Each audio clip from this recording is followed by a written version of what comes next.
नमस्कार दोस्तों, motivational banker में आपका स्वागत है। दोस्तों, हमें आपके लिए जीआईबी, डीबीएफ और प्री प्रमोशन का वन स्टॉप सॉल्यूशन।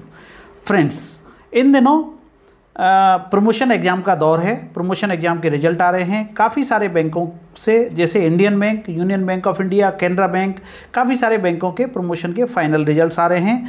हमें ढेर सारे मैसेज हमारे सब्सक्राइबर से मिल रहे हैं। काफ़ी सारे हम स्क्रीनशॉट शेयर करते हैं हमारे यूट्यूब चैनल पे भी।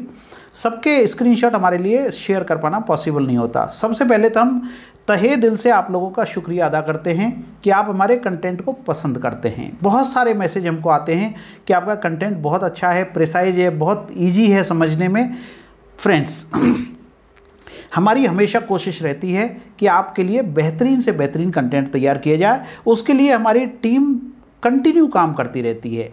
कंटेंट हम रेगुलर अपडेट करते रहते हैं। जैसे प्री प्रमोशन का कंटेंट हमारा अभी अपडेशन के दौर में है, जून के बाद आपके लिए फिर से तैयार हो जाएगा। हमारी कोशिश ये रहती है कि जो भी सब्सक्राइबर हमसे जुड़े, उन्हें निश्चित रूप से उनका वैल्यू फॉर मनी मिलना चाहिए और उनको सक्सीड मिलनी चाहिए। अल्टीमेट पर्पज़ ये है कि उनको एग्ज़ाम में सफलता मिलनी चाहिए। उसी मकसद से हम ये काम करते हैं और ये पूरी टीम इस सब पे मिलके काम करती रहती है। अभी जीआईबी के एग्ज़ाम है, मई में आप जान रहे हैं जीआईबी के एग्ज़ाम है, तो इन दिनों हम जीआईबी के एग्ज़ाम के लिए आपके लिए यूट्यूब के वीडियो ला रहे हैं।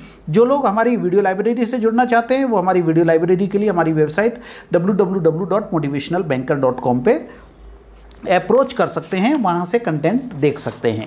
दोस्तों, ये हमारा जो वीडियो है वो principle and practice of banking के एमसीक्यू पे बेस्ड है। इसमें हम कुछ क्वेश्चंस को डिस्कस करेंगे ताकि आप आने वाले एग्जाम में, जो 2 मई को हमारा principle and practice of banking का एग्जाम होना है, उसमें आप एक्सेल कर पाएँ। देखिए, यहाँ हम पहला क्वेश्चन ले रहे हैं।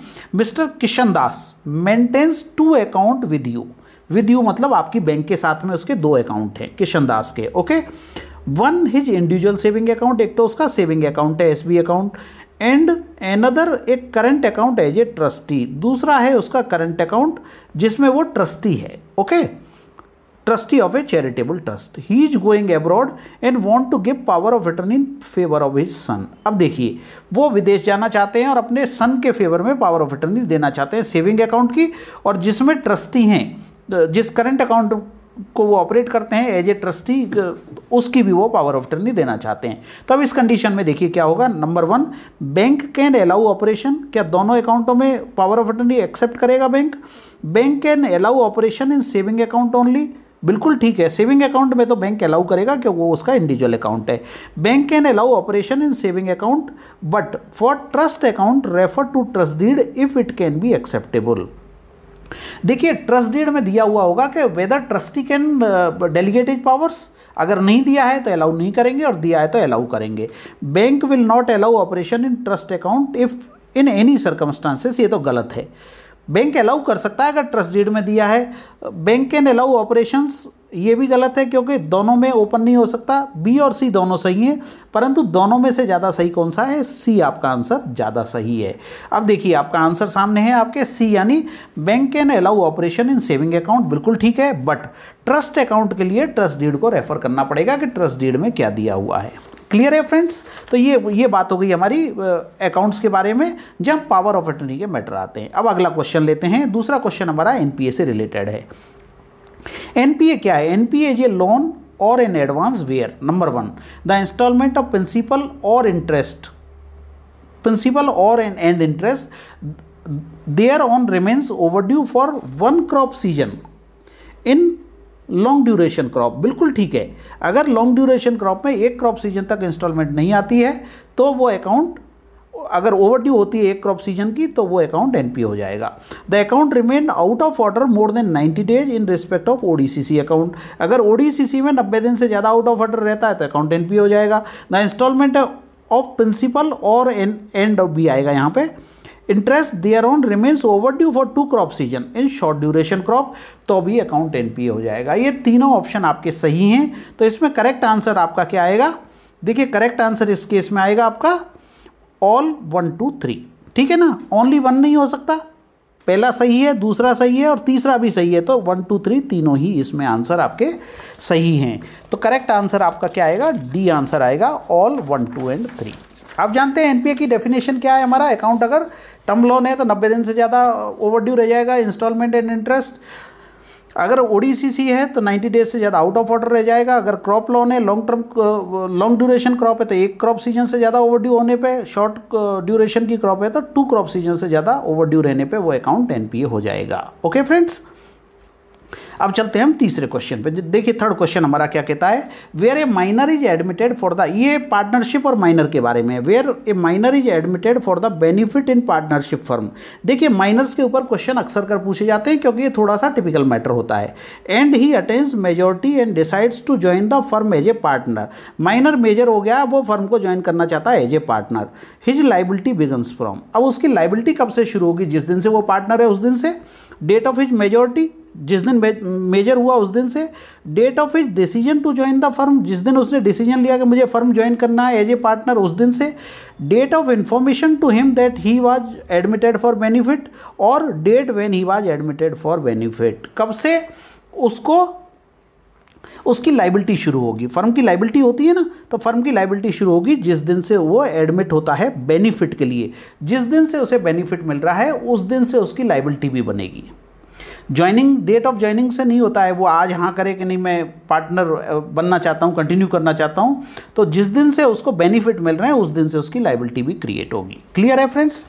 चलिए अगला क्वेश्चन लेते हैं हम, क्वेश्चन नंबर 4। देखिए हमारा क्या कहता है, क्वेश्चन नंबर 4 कहता है which of the following is a feature of a real time system. RTGS में रियल टाइम सेटलमेंट होता है हमारा, RTGS real time gross settlement. तो रियल टाइम का मतलब क्या है, where processing takes place in batches. नहीं, रियल टाइम में बैचेज में कभी भी सेटलमेंट नहीं होते हैं, रियल टाइम में कभी भी सेटलमेंट बैचेज में नहीं होते हैं।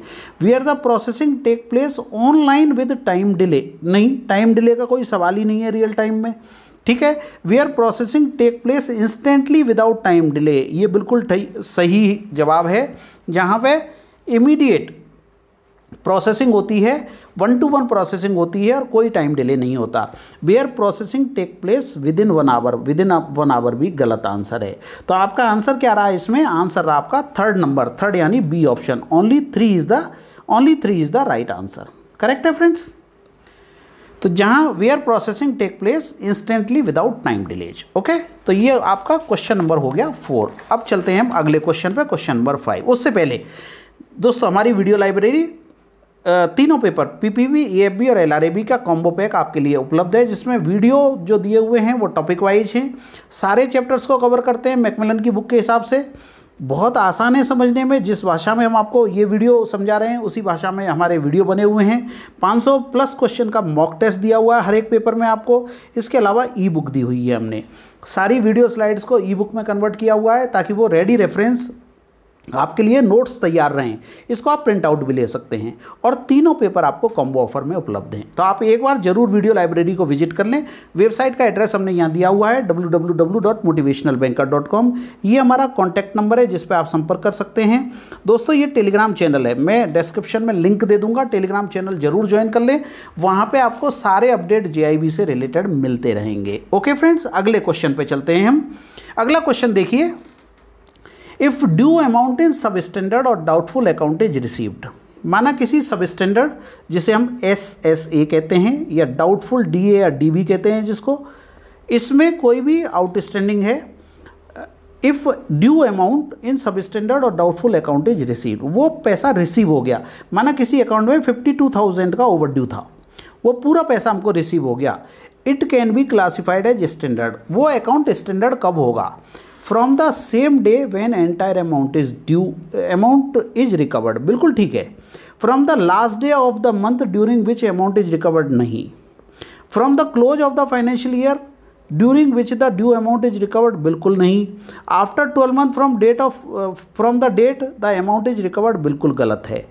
इसका सही जवाब है आंसर, आपका आंसर है ए, यानी जिस दिन बोरोवर ने ओवरड्यू अमाउंट आपके पास जमा कर दिया, जितना भी उसका ड्यू अमाउंट था, ओवरड्यू अमाउंट था, वो जमा कर दिया, अकाउंट रेगुलर हो गया, सेम डे हम फिनेकल में यूटिलिटी चला के उस अकाउंट को अपग्रेड कर देते हैं।